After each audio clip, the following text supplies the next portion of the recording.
পরিচয় শনাক্ত হয়েছে সেই পুলিশ কনস্টেবলের, যে কিনা বলেছিল আয় হাদির লাশ নিয়ে যাক।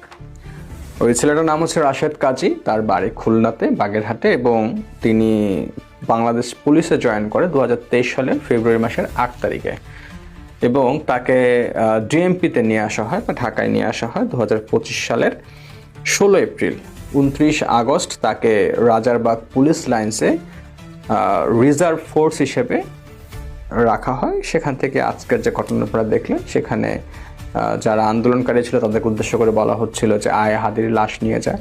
বিষয়টি আসলে অনেকেই ভালোভাবে দেখেননি, যার কারণে আপনারা নিজেরাও এটা দেখেছেন, এবং ওই ভিডিওর নিচে আসলে আমরা অনেক সমালোচনা দেখেছি। তো ডিএমপির উচিত হবে যে এই পুলিশ সদস্যকে আইনের আওতায় আনা, যদিও তার একটা রাজনৈতিক পরিচয় কিন্তু আমরা শুনেছি বা তার ফেসবুক প্রোফাইলে দেখা গেছে। সব মিলিয়ে আমার কাছে মনে হয় যে বাংলাদেশ পুলিশ বা ডিএমপির উচিত হবে যে দ্রুত এই যে ঘটনাটা ঘটেছে, বা এই অনাকাঙ্ক্ষিত বলেন আর কাঙ্ক্ষিত বলেন, যাই বলেন, এই ঘটনাটার খুব দ্রুত একটা সমাধান যেন বাংলাদেশ পুলিশ বা ঊর্ধ্বতন কর্মকর্তারা দিয়ে দেন।